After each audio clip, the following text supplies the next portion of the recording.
No one is above the law, what the founders really meant. People say it all the time today. No one is above the law.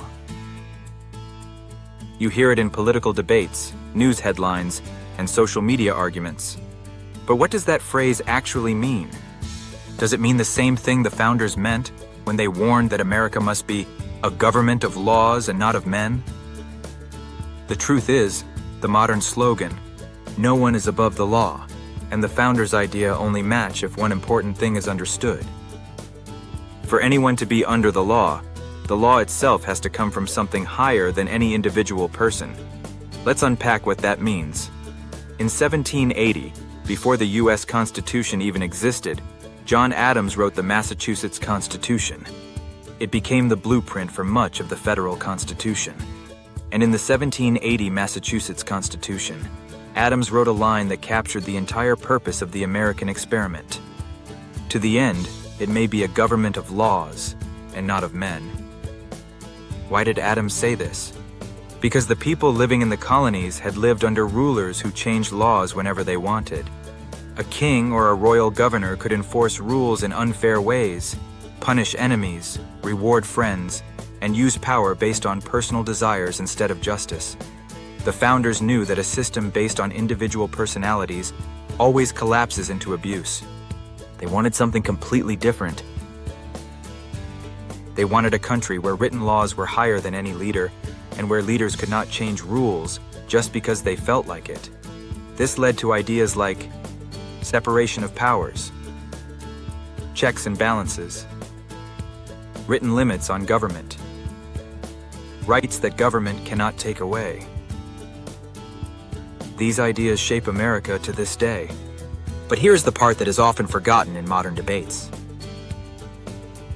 The founders believed that human beings cannot create fair laws on their own unless the laws are based on something above human will. They believed that real rights come from a higher law, not from whoever holds power. Many recognized that higher law as divine natural law, meaning God or nature's God, as the Declaration of Independence says. Others believed in secular natural law or the laws of nature, rules that human reason can discover by studying and observing the world through the physical senses. Either way, the principle is the same.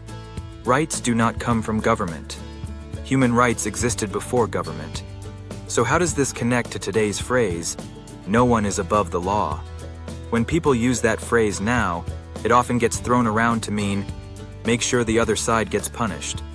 But without understanding the founders' idea of a higher law, the slogan becomes empty. If the law can be changed at will, if government officials bend rules to fit politics, if courts ignore constitutional limits, then the law is not above anyone.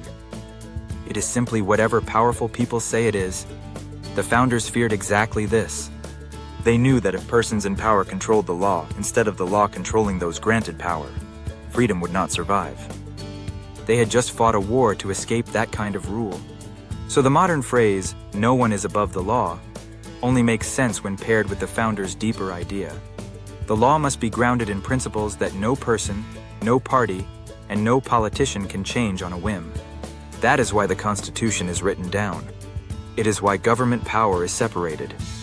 It is why rights are recognized as unalienable. These are signals that the law itself stands above any leader or office holder. When people today use the phrase without understanding the foundation behind it, they miss the real message the founders tried to give us. A country loses its freedom the moment leaders start treating the law as flexible and themselves as the final authority. What keeps us free is not the slogan. It's the structure. It's the idea that the law is rooted in something higher than all of us. Something steady, something moral, something that protects every person equally.